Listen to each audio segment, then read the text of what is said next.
Yo, what's up, everybody? It's your boy Nonsense Snap, here to bring you a post-game review of the Green Bay Packers versus the Chicago Bears.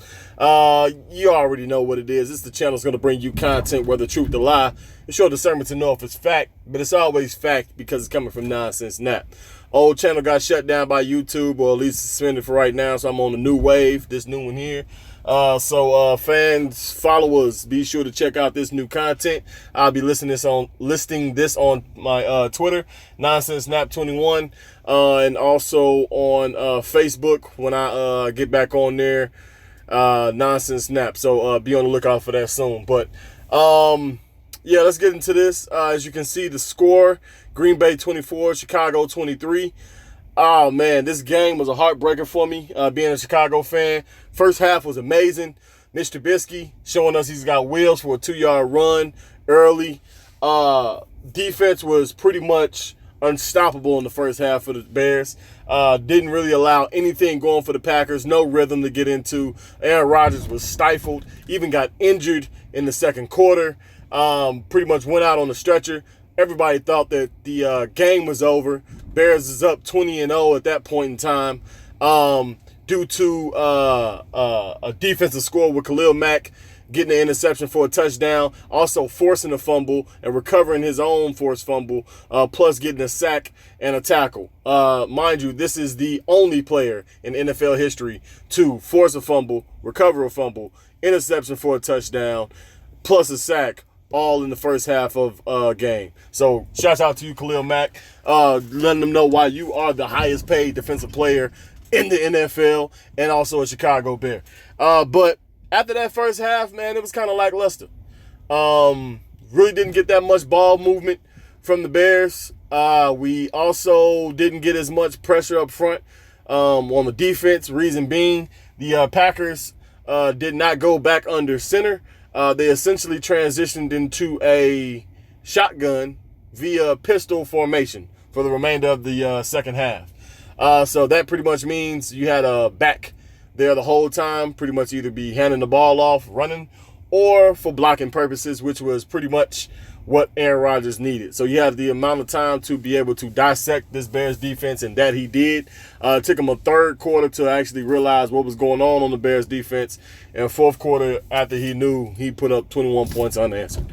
I will applaud the Bears for scoring in every quarter. They were consistent there. Cody Parkey essentially kicking 3 field goals, going 3 for 3, the longest being 33 yards. That gentleman did a very good job.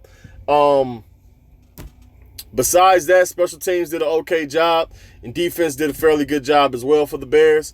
Offensively wise, Trubisky wound up with 171 yards on 35 attempts. Jay Howard, nicknamed by Kanye West, 15 carries for 82 yards. Tariq Cohen, 5 carries for 25 yards. Trubisky also followed in with 7 carries for 32 yards. I want something to be noted here. I feel like a big cause of the Bears' loss was Trubisky throwing the ball too much. Matt Nagy, however you pronounce the last name, head coach, you got to transition into running the ball a little bit more. I believe Jordan Howard needs at least 20 touches. At the most, 25, at least 20 touches.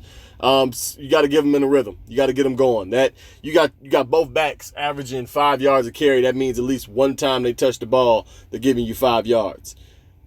Give it to them one more time, that's a first down. Common sense at that point. You gotta give them the ball. So rushing wise, they need the ball a lot more. Mitch did an okay job. No interceptions, had a rushing touchdown, but no throwing touchdowns. We got to get that. No passing touchdowns. We got to get that going. Your receivers was there. Speaking of which, Allen Robinson had 4 receptions for 61 yards. Taylor Gabriel, 5 for 25. Again, Jordan Howard and Tariq Cohen adding in there. Jordan Howard, 5 for 25, and Tariq, 3 for 16. Trey Burton only had 1 catch, which is surprising to me. I feel like he would have had more looks going his way, but definitely didn't seem to be that way. Anthony Miller, 2 for 14. Deion Sims was 2 for 9. And Michael Burton, the fullback, 1 for 6. Deion Sims had some looks his way, some drop passes, and some overthrown. Mitch, I feel like, was rushing just a tad bit. Didn't have enough touch on the ball to essentially get that get that ball floated over to where it need to be. Speaking of which, he did miss Allen Robinson for a touchdown in the end zone. Just a simple fade route. He threw a bullet as opposed to floating the ball towards the corner of the end zone, which if he had done that, Allen Robinson, I'm pretty sure would have secured that for a touchdown. So just some misses there. Some key misses that they just got to work on the offense. Overall, I'm going to give it a grade of a B for the offensive side of the ball. Again, they did a fairly good job there, but just made some missed opportunities. So they have to do a little bit better with that. Defensive side of the ball, I believe Adrian Amos wound up with 5 tackles. The leading tackler of the game was Bryce Callahan at 8. And then again, you got return of the Mac, Khalil Mack out there doing this thing. I believe he only had 2 solo tackles, assisted on a bunch out there. 1 sack again, 1 interception for a touchdown, 1 forced fumble, and 1 fumble recovery. So, he definitely did a darn good job out there. But just to look at the stats here for each team, Green Bay and Chicago. Green Bay's on the right, Chicago's on the left. 66 plays for Chicago compared to Green Bay's 59. 294 total yards for Chicago, 370 for Green Bay. Penalties-wise is what really hurt Green Bay. 8 for 72 yards. Chicago had 5 for 35. 1 turnover late in the fourth quarter is what Mitch Trubisky had a fumble on, which pretty much sealed the game for the Bears, giving the Packers that win. But 2 turnovers for Green Bay, 1 interception from Deshaun Kaiser, and 1 forced fumble also by Deshaun Kaiser as well. Third down efficiency, 7 for 17, 5 of 13 for Green Bay. Neither team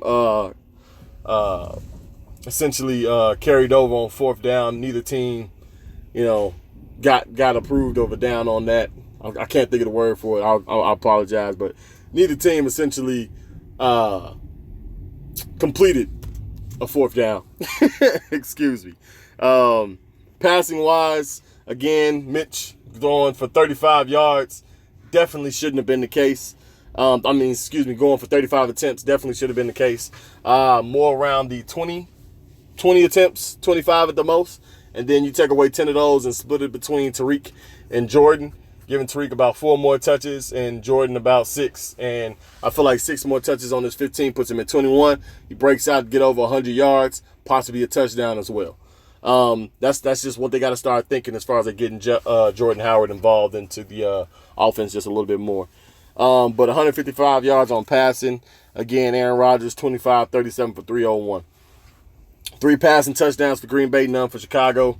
27 attempts on the ground for 139 yards, 18 attempts for 69 for the Packers. 1 rushing touchdown via Mitch Trubisky, none for the Packers. Time of possession was 33 minutes and 22 seconds for the Bears, 26-38 for the Packers. Bears did a great job of having the ball. Great job. Essentially controlled the clock. And in doing so, you gotta make plays and you gotta score.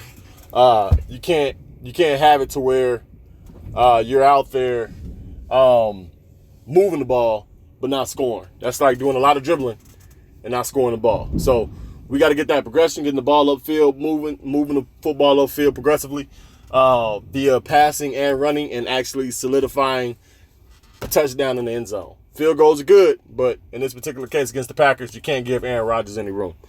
And as you can see there, first downs, passing and rushing, and then penalties.